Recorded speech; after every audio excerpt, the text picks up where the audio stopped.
চুরি কবি সুকুমার রায়। হেড অফিসের বড় বাবু লোকটি বড় শান্ত, তার যে এমন মাথার ব্যামো কেউ কখনো জানতো।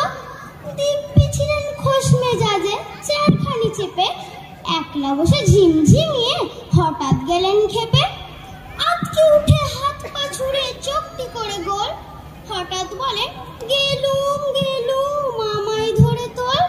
তাই শুনে কেউ বদ্যি ডাকে, কেউ বা হাঁকে পুলিশ, কেউ বা বলে কামড়ে দেবে সাবধানেতে তুলিস।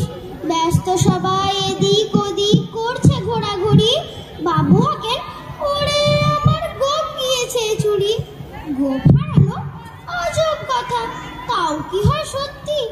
গোপ জোড়া যে তেমনি আছে, কমেনি এক রত্তি।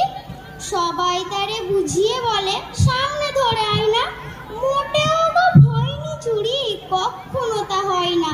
রেগে আগুন তেলে বেগুন তেরে বলেন তিনি, কারো কথার ধার ধারি নে সব বেটাকেই চিনি। নোংরা ঝাঁটা খ্যাংরা ঝাঁটা বিছড়ি আর ময়লা, এমন গোপ তো রাখতো জানি শ্যাম বাবুদের গয়লা। এ গোপ যদি আমার বলিস করবো তোদের জবাই। এই না বলে জরিমানা করলেন তিনি সবাই।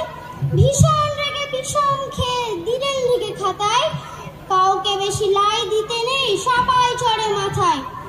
অফিসের এই বাঁদরগুলোর মাথায় খালি গোবর, গোপ জোড়া যে কোথায় গেল কেউ রাখে না খবর। ইচ্ছে করে এই বেটাদের গোপ ধরে খুব নাচি,